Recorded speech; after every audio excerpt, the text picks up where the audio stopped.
qui évoque la prolifération des archives numériques contemporaines, leur impact métaphysique possible à partir de cette tonalité initiale. Laure Limongi a pris la liberté de s'emparer telle une pirate informatique du nom du réalisateur pour incarner une intelligence artificielle dérivante à laquelle elle a inventé bien des vies, les empruntant à sa propre biographie, des films, des œuvres d'art, des séries, ou en les échafaudant corps et cette obsession pour la matière sensible du langage, ses potentialités narratives et la rencontre de ses codes avec ceux de l'intelligence artificielle s'est révélée au fil d'invitations en revue archipel de notre inspiration et de collaboration avec des artistes. Et ça, mine de rien, déjà c'est important, c'est-à-dire qu'il y a ce qu'on travaille volontairement, intentionnellement, un fil continu qui peut être lentement rythmé par des ouvrages qui sont autant de balises. Et puis il y a l'exploration quotidienne, c'est-à-dire on sort de son territoire, on va de l'autre côté de la frontière, on se débrouille, on n'a plus les codes, on ne connaît plus. Et puis donc il faut inventer, et là le seul recours, bien sûr, c'est la langue. Alors la langue, est-ce qu'on peut la faire tout seul dans ces petits carnets? Bien sûr on peut, mais l'idée de la publication, c'est une mise en chantier qui entre en relation avec un obstacle, un terrain, une expérience, un collectif. Et donc mener des expériences de laboratoire dans l'espace de publication, de revue au fil des invitations par exemple, c'est une manière de dégager, forme d'archipel, ce travail de son laboratoire personnel. Et puis dans ce livre, aux éditions de Latente, tous les codes sont un petit peu changés. Le titre, il est long comme un alexandrin, il est sur 4 lignes. Déjà, vous vous rendez compte, le crime contre les habitudes pantoufles de la typographie. Puis qu'est-ce que vous avez aussitôt en première page? Il n'y a rien en page 4 de couve, ce qui aurait pu être en page 4 de couve. Il est directement là, un petit peu d'ailleurs comme quand on regarde sur Internet les vitrines d'objets. Les éditions de Latente, ils sont à Bordeaux, ils ont un drôle de catalogue. Philippe Hanoc, ça vous dit quelque chose? Rémi Cecchetto, vous l'avez peut-être vu en concert avec Titi Robin. Qu'est-ce qui je connais? Marie Connet, évidemment. Jean-Michel Épistalier, Centre Épique. Jérôme Gamme, Guglielmi, Juliette Mézinck, Sandra Moussampès, Véronique Pitolo, Virginie Poitrasson, Anne Savelli, Décor daguerre, vous en souvenez? Nicolas Tardy, Rosemary Waldrop, Isabelle Zribi. Vous voyez, c'est pas énorme, le catalogue des éditions de Latente. Puis je crois que ce détournement de code, c'est devenu leur marque de fabrique. Alors il y a quoi dans ce livre? Eh ben, allons-y. Elle est composée de fibres synthétiques polyamides, résistantes au feu et aux chaises à roulettes, prévues pour un usage intense, traité antisalissure, antistatique, antimite, adapté au chauffage par le sol. Elle peut accueillir des fauteuils roulants et être gris clair, gris moyen, beige clair, beige moyen, ambre, vert pré, miel, vieux rose, terre cuite, nectar, papaye, écureuil, fraise, corail, camélia, violine, glycine, indigo, prune, azur, bleu, gris, bleu, violet, jade, laurier, rouge, feu, vert moyen, bleu, nuit, mousse, olive, bronze, marron, beige, marron foncé, vanille, océan, biche, aurore, ou bien à motif, griffure claire sur teinte foncée, volute, poids régulier, rond, ligne, pointillé, forme géométrique, ocelot, strip, pixel, lierre, médaillon végétal, pavé, guirlande, laurier, carreau. Elle s'appelle Baya, ou Sigma, ou Impulse, ou Création, ou Harmonie, ou Nabucco, ou Giron, ou Grâce, ou Roma, ou Lisa, ou Alabi, ou Verana, ou Armand, ou Lily, ou Automne, ou Fluent, ou Blossom, ou Lutèce, ou Mégane, ou Xiao, ou Ameba, ou Kaléidoscope, ou Allegro, ou Kyoto, ou Garland, ou Enzo, ou Oriana, ou Duna, ou Dacapo, ou Fabula, ou Petro, ou Sabin, ou Panda, ou Parma, ou Valérie, ou Windsor, ou Baltique, ou Horizon, ou Absolute. Alors vous, évidemment, peut-être que la moquette, vous préférez la fumer que la décrire. Et puis, qu'est-ce que ça peut faire, de faire ça une fois dans sa vie? Évidemment, on en ferait une obsession, mais le mot obsession, il est là au début. Cette obsession pour la matière sensible du langage. Et puis, ça fait quoi? Ça fait jamais qu'une page sur un bouquin qu'on a 160 ou 170. Mais qu'est-ce qui joue dans les codes de la moquette? La moquette, c'est quand même le lieu où on touche le sol, où on a appuyé au sol, où on définit l'intérieur dans lequel on circule, on a les expériences intimes. C'est pas nouveau, ces approches conceptuelles. Vous vous souvenez, mon catalogue de Claude Klossky. Est-ce que vous saviez que la moquette, elle a des noms? Et si vous prenez la proposition, est-ce que l'ensemble des noms de couleurs répertoriés dans les catalogues de propositions de moquettes, est-ce que ça définit à chaque fois un nom? Et quel est l'enjeu des codes sociaux appelés par ces noms pour déclencher non pas votre envie de sol ou de moquette, mais l'acte d'achat de la dite moquette? C'est toujours très compliqué, ce genre de texte. Eh bien, le chant de la moquette, figurez-vous qu'elle tient un petit moment là-dessus. Se présenter. Bonjour, je m'appelle Laure, je ne vais pas vous faire le truc. C'est un jeu avec les petits manuels d'apprentissage français, espagnol. Alors, Nathalie Quinton fait ça, mais ça remonte à au moins 15 ans. C'était justement de ces petits trucs bilingues, mais elle fait ça pour les immigrants algériens en France.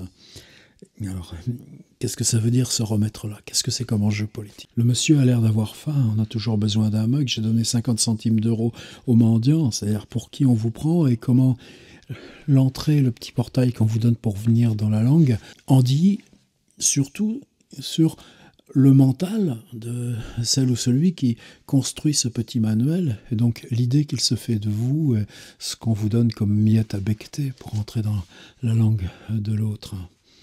Il y a un autre texte un petit peu dans le même genre, il s'appelle carrément Le cauchemar de la langue. Et on nous dit à la fin que c'est pour la revue NU, une revue niçoise, NU, entre parenthèses E, il y a longtemps qu'elle est dans le circuit, celle-ci. Mais c'était un numéro qui avait été coordonné par Philippe Beck. Mon agneau était un veau. C'est une phrase qui marche parfaitement. Mon agneau était un veau. Et puis en vis-à-vis, sur la page, vous avez « La langue est vraiment un problème en France ».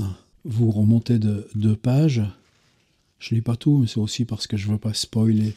Et vous avez 2 fragments. D'un côté, c'est « Les huîtres crues sont effrayantes. On nous en a servi plusieurs fois.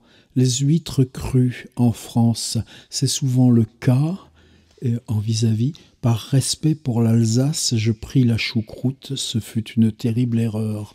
Alors, on peut se marrer, mais en fait, il y a un sous-titre. Le cauchemar de la langue, 3 points, au restaurant, en France. Et puis à Paris, c'est des villes-mondes. Alors évidemment, il suffit de collecter, d'ouvrir les oreilles, ou tout simplement parce que on a des amis qui font comme ça, qui exercent ce genre de métier. C'est juste travailler sur les incompréhensions de l'autre par rapport au goût. Bon, oui, pas plus. C'est un espace, je vous ai dit, de laboratoire. Simplement, ce laboratoire, il est sur la bouche, il est sur le corps, ce qu'on ingurgite, sur la relation à l'autre par ce qui nous définit quand on bouffe. Et c'était une revue, donc, à l'invitation de Philippe Beck, pour qui la question de langue, c'est aussi quelque chose d'un petit peu malarméen, et puis ça reste...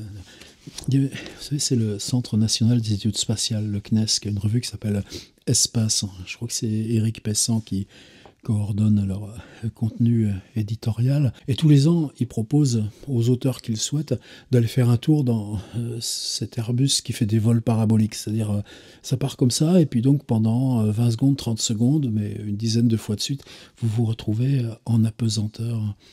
Je n'ai pas osé le tester, mais dans leur publication, c'est bien cette question-là qui se joue. Là, le texte s'appelle « Axolotl en apesanteur ». Vous connaissez le texte d'Axolotl de Cortázar. J'en ai fait même une vidéo il n'y a pas si longtemps. Mais l'axolotl, cette équivalence bestiole qui vit aussi bien dans l'air que dans les milieux aquatiques, qui est capable de se reproduire dans chaque, sortant ses branchies, les ravalant, et pour ça qui reste à l'état embryonnaire même toute sa vie adulte. Qu'est-ce que ça devient quand on l'envoie dans l'espace?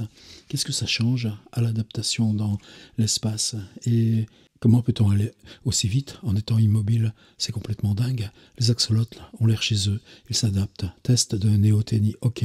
Ils grandissent davantage que sur Terre. Le plus grand spécimen atteint à présent 35 cm. À l'état larvaire, ils pâlissent aussi, comme nous. En revanche, les adultes deviennent extrêmement foncés, plus noirs que noirs. On ne distingue même plus leurs pupilles. Camouflage, etc. Mais tout d'un coup, le tout petit axolote, le gros comme le bout du pouce, il devient une bestiole de 35 cm. Où est le cauchemar à cette transformation? Puisque justement, ce qu'on vous dit, c'est que l'homme fait pareil. Et à l'état larvaire, il pâlisse aussi, point, phrase toute simple, et puis juste ensuite, comme nous, point. Et toi, à l'état larvaire, tu deviens quoi? Bien, tout d'un coup, ça devient hyper dérangeant. C'est-à-dire l'espace de la revue devient l'occasion de la fiction. Je ne vais pas tout spoiler. Il y a un autre texte qui s'appelle « Ensuite j'ai rêvé de papayes et de bananes ». D'ailleurs, ça aurait pu faire le titre du livre aussi. De quoi il est question? Vous savez qu'il y a des espèces disparues pour les animaux. Eh bien, il y a aussi la même chose pour les langues qui disparaissent, ou les langues disparues. Moi, ce que je ne savais pas, c'est qu'il y a un registre de l'UNESCO des langues disparues qui inclut les petits restes qu'on peut reconstituer de ces langues qui ne sont plus. Eh bien, est-ce que vous aviez eu... Remarque, après tout, ça peut vous faire un exercice d'écriture, d'aller le chercher, ce registre de l'UNESCO. Je pense que c'est un document public. À Cergy, dont je vais parler, il y a 3-4 ans, il y avait une étudiante, Constance Sorel, qui avait eu cette idée-là, de demander à l'UNESCO la liste des sites, vous savez, l'ensemble des sites qui sont patrimoine mondial, géré, attribué par l'UNESCO. Bien, elle avait tenté d'obtenir la liste de tous les sites qui avaient candidaté pour devenir patrimoine mondial et qui avaient été refusés. Là encore, cette idée de la liste, de la description objective, ça peut devenir un piège à imaginaire fantastique. L'Atlas UNESCO des langues en danger dans le monde, consulté fin 2013, et bien justement, vous avez l'URL, vous avez le lien, il n'y a qu'à recopier, et puis ça clique. Les recherches de Julien Mayer, phonéticien et bioacousticien, Colette Greenewald, linguiste, Umberto Eco, mais attention, elle ne met pas Umberto, elle met Umberteco, sémiologue, philosophe. C'est une coquille, ou c'est justement parce que c'est l'instance de la fiction qu'on vous trompe sur des choses minuscules comme ça. Marina Iaguello, linguiste, notamment les langues imaginaires, mythes, utopies, fantasmes, chimères et fictions linguistiques, Le Seuil 2006, Le sexe des mots, Belfond 89, je suppose que ça existe. Mais oui, comme on est très border. Et de quoi il s'agit? Là, je tombe sur un autre texte. Les mots bleus, M-A-U-X, bleu. J'aime pas trop ces jeux de mots, machin comme ça. Mais elle prend toute une suite d'aphorismes. Par exemple, Guillaume Apollinaire. L'amour est plus fort que la mort elle-même. Et dans toute cette suite, oui, il y en a quand même 50, 60, oulala, 70, 80. Elle remplace le mot amour par le mot travail. Le travail est un mal inguérissable. Marcel Proust. Qu'est-ce que ça change? C'est un jeu où tout d'un coup le mot travail, il vous semble beaucoup plus à toucher avec des pincettes, un peu gluant. Alors dans son utilisation de cet atlas des langues en danger, rédigé par l'UNESCO, ce qui est intéressant, c'est qu'il y a les mots qui viennent et il y a juste des références qui sont géographiques. C'est-à-dire Caraïbes, Dominique, latitude 15, 43, 25, longitude moins 61, 28, 17, ISO 639, 3, 2 points, CRB, Chumash, États-Unis, latitude 34, 38, 21, longitude moins 119, 45, 74, ISO 639, 3, CRZ, Judéo-Berbère, Maroc, latitude 30, 822, longitude moins 6, 80, 05, ISO 639, 3, JBE, Turc, Kamas, Fédération de Russie, latitude 58, 109, longitude. Est-ce que ça induit de l'imaginaire? Ou est-ce que ces chiffres se finissent en eux-mêmes? Ben justement, c'est ça l'ambiguïté. puis tout d'un coup, la réponse, elle est là. Notre imaginaire n'est pas indifférent. On vous dit que là, parler une langue. Et d'ailleurs, c'est le tout premier texte du livre. C'est une fiction. Umiki, ça s'appelle. U-M-I-K-I. Vous connaissez ce mot? Alors, j'ai pas envie, là encore, de spoiler, mais ça va être ma transition pour pas non plus s'attarder. J'aime bien que ces chroniques puissent revenir une fois par semaine, et donc soit simplement un écho libre de lecture. En gros, il y a quelqu'un dans le fond de la France, mettons l'est de la France, vers les Vosges, je ne peux même pas aller vérifier sur la page, à mesure qu'il avance dans l'enfance, l'adolescence, son échec dans le système scolaire, et puis son impossible insertion dans la vie, c'est que cette personne ne parle qu'une langue qu'a priori il est seul à parler, une langue qu'il s'invente, une langue qu'il complexifie, à mesure que lui-même devient enfant, puis adolescent, puis adulte, puis apprend homme. A priori, il est capable de tout faire comme vous, mais avec un système de langue qui ne lui appartient qu'à lui-même. Ça devient tellement compliqué pour cette personne et les problèmes qu'on lui crée qu'il migre. Il va se retrouver en Bretagne, dans une grande ville, dans les faubourgs, des grandes banlieues, les immeubles de Rennes. Et puis là, tout d'un coup, c'est plein de linguistes, de sociologues, de psychologues qui s'acharnent sur son cas. Comment quelqu'un peut inventer à lui seul une langue aussi complexe que les langues fabriquées par les peuples et régie par l'ensemble d'une longue évolution historique et puis tous les croisements. Alors ce pauvre type, on l'épuise, on l'enregistre, on le contrôle, on essaye de trouver les correspondances, les racines, les étymologies, on trouve rien jusqu'à finalement une petite correspondance avec une exilée, une migrante, quelqu'un qui vient d'une toute petite communauté dans le Pacifique. On les met en présence, et c'est absurde, c'est une violence exercée aux deux. Et puis là, miracle, cette fille le comprend. Et c'est une toute petite communauté de 500 habitants, dans une île isolée, qui parle cette langue. Et ce type, il avait réinventé cette langue. Il s'en va dans cette île. Est-ce que c'est de sa libre volonté? Est-ce qu'on lui propose, ou parce qu'on veut vérifier, je ne sais plus. Vous voyez, ça rentre dans la tête, puis la fiction, elle continue son travail. Notre statut, et notre liberté de lecteur, c'est quoi? C'est que la fiction se réinvente à mesure qu'on se l'approprie mentalement, et puis qu'on fait l'exercice là de la redire. Désolé pour Laure, qui dit ouais, elle n'a rien compris, elle n'a pas lu, elle a lu beaucoup trop vite. Non, si, c'est pas ça. C'est les harmoniques, c'est-à-dire que tout d'un coup, il se retrouve, ce type, dans cette petite communauté de 500 personnes, dont effectivement, il parle couramment la langue. Mais cette langue, lui, il se le réinventait. S'intégrer dans cette communauté est tout aussi difficile que ça l'était dans nos vieilles communautés françaises, où il était seul à parler la langue qu'il s'était fabriquée. Vous voyez, c'est quoi? C'est 4 pages, c'est juste ça, c'est 5 pages. Alors c'est là juste où moi je voulais glisser sur un petit cercle un peu plus large. Qu'est-ce qui m'a troublé dans ce bouquin? C'est à se dire au départ, c'est que moi j'ai des problèmes sérieux, de plus en plus sérieux avec le romanesque. J'arrive plus, ça m'intéresse pas. Enfin bon, c'est pas le cas d'en parler ici. Et Laure Limongi a toujours été au bord de ça, au bord parce que elle a toujours mêlé son travail d'éditrice à son travail autrice. Elle a été chez Léo Cher en même temps qu'elle publiait chez Aldante. Et je crois que c'est important. Quand on écrit, on sait qu'en même temps, on est soi-même armé dans ce rapport qu'on constitue vis-à-vis de l'écriture des autres, qui est, comme disait Bernard Comment, éditer, c'est savoir dire non. Est-ce qu'on apprend à dire non à soi-même?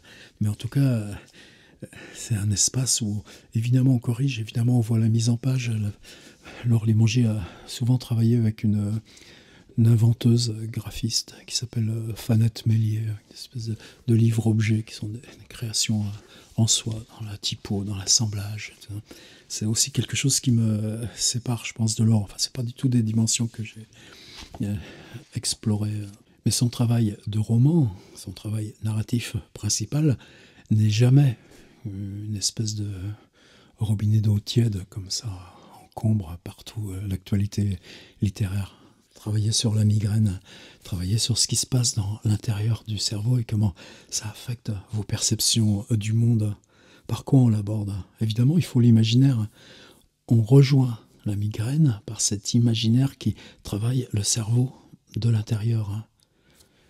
Récemment, c'était un livre, je vais vous retrouver le titre parce que je ne suis pas très bon pour ça. On ne peut pas tenir la mer entre ses mains grassées. Et sous mode fictionnel, c'est toute l'aventure d'être corse, comme elle l'est, mais avec toute la charge politique, sociale, géographique, la couleur des ciels, le rapport à la mer, à l'insularité niée, puisque de toute façon sa vie on l'a fait partout au monde. Et ça c'est la complexité de Laure Limongi. Alors ce qui nous relie, donc quand j'ai vu apparaître ce titre et cette idée du laboratoire, évidemment je m'attendais à entrer dans l'atelier d'écriture, dans la belle ambiguïté du terme. Mais ce que je ne savais pas, c'est que ce serait uniquement des fictions sur la langue. C'est-à-dire en quoi porter notre aspiration fictionnelle sur l'imaginaire même de la langue, débarrassée de tout le reste. Qu'est-ce que ça amène? Ça amène 2, 4, 6, 8, 9 récits qui se baladent entre le conceptuel, entre le purement narratif, mais à chaque fois, il y a ce que tu manges de la langue, la granulosité intérieure de la langue. C'est un livre qui est paru en librairie le 20 février 2020. Voyez le bonheur. Ce que je partage avec Laure Limongi, c'est que j'ai passé les 6 dernières années dans une école nationale supérieure d'art à Cergy, dans 24 km de Paris, donc dans une densité urbaine énorme, un tout petit bocal de 230 étudiants. Donc ça a été très intense. Et là, maintenant, il y a plus d'1 an que c'est fini. Enfin, non, ça va faire bientôt 1 an que c'est fini. Mais il y a toujours ce truc intérieur de dire, en prenant la responsabilité d'enseigner, c'est-à-dire que là où tu as tes doutes, tu affirmes et tu amènes.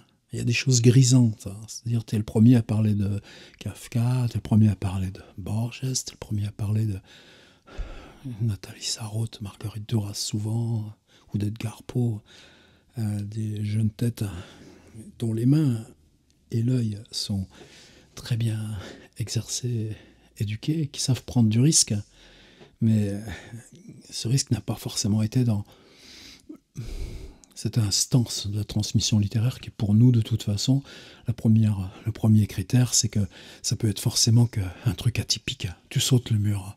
Donc il y a un mur à sauter.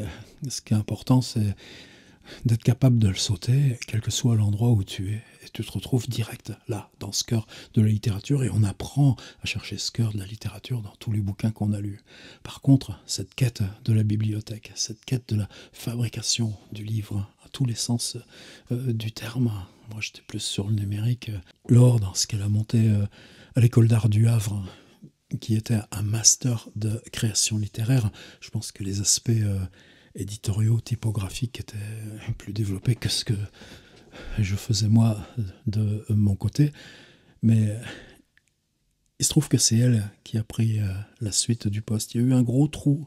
C'est-à-dire que les étudiants, là, de septembre jusqu'au printemps, n'étaient plus accompagnés en écriture, alors qu'on le vit un peu avec de l'angoisse. C'est-à-dire, pendant 5 ans ou 6 ans, tu as malaxé ça, tu as essayé de tenir ça, que ça flotte, que ça perdure, et puis tout d'un coup, hop, ça glisse, et puis tout d'un coup, j'ai appris que c'était Laure Limongi qui reprendrait. Quelle joie. Et puis juste, en fait, il y a eu ce truc où ça passe uniquement par l'enseignement à distance, et les Skype et tous ces machins-là, donc bizarre tout ça. Mais dans cette racine, qu'est-ce qu'on partage dans ce boulot? C'est une technique d'apprentissage, d'atelier d'écriture, de création littéraire?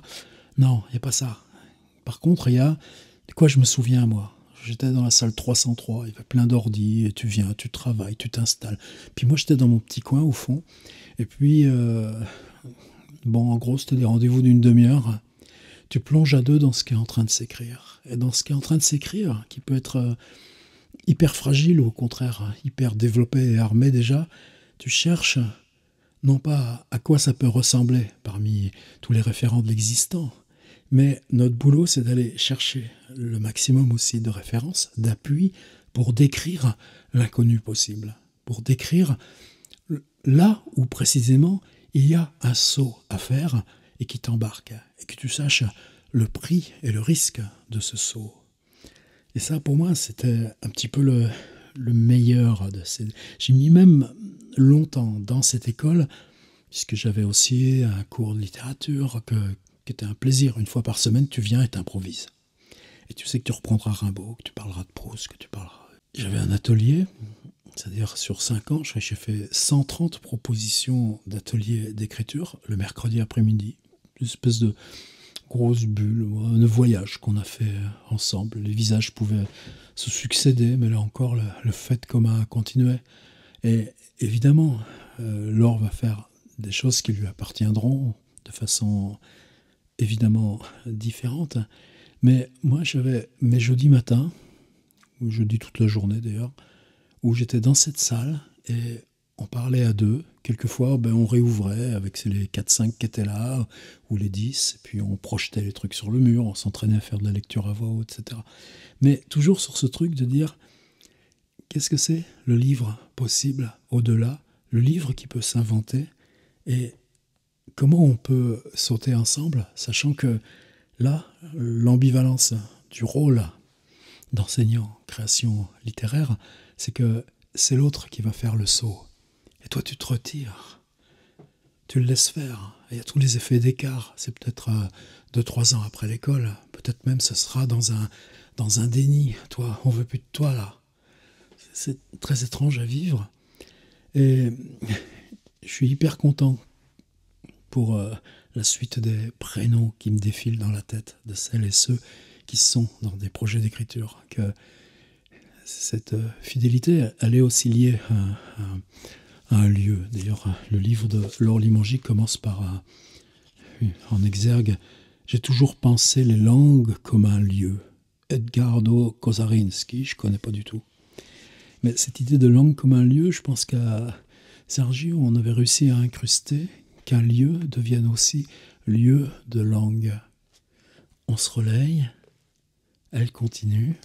Et je crois que pour moi, c'est comme ça que j'ai lu ce livre. C'est-à-dire, quand tu es confronté à ce fait brut de la langue qui se réinvente, malgré toi, contre toi, malgré l'ensemble des nous de la langue, et contre tous les nous de la langue, puis en même temps avec l'affinité qu'ont à distance tous ces extrêmes qui se rejoignent dans ce saut. Et il faut cette affinité, il faut cette fraternité des langues extrêmes, là où elles se rejoignent dans le saut. Et ça, c'est passionnant dans ce boulot. Et qu'est-ce que ça dérange en toi d'avoir toujours affaire à ce livre inconnu qui est prêt à naître? Là, on a 9 fois des schémas d'invention, des schémas de fiction qui sont cohérents avec cette figure qui, elle, est en affinité profonde avec ce travail d'enseigner la création littéraire. Comment cet inconnu n'appelle même pas possession, nous traverse ou surgit depuis l'autre juste à côté, et que la communauté se joue par cet appel où c'est la langue qui à la fois se nie et se renouvelle. Comment t'inventes, toi, 9 possibles fictions dans cet endroit-là? Édition de l'attente, Laure Limongi. J'ai conjugué ce verbe pour marcher sur ton cœur. Une fois par semaine, sur cette chaîne, une chronique livre.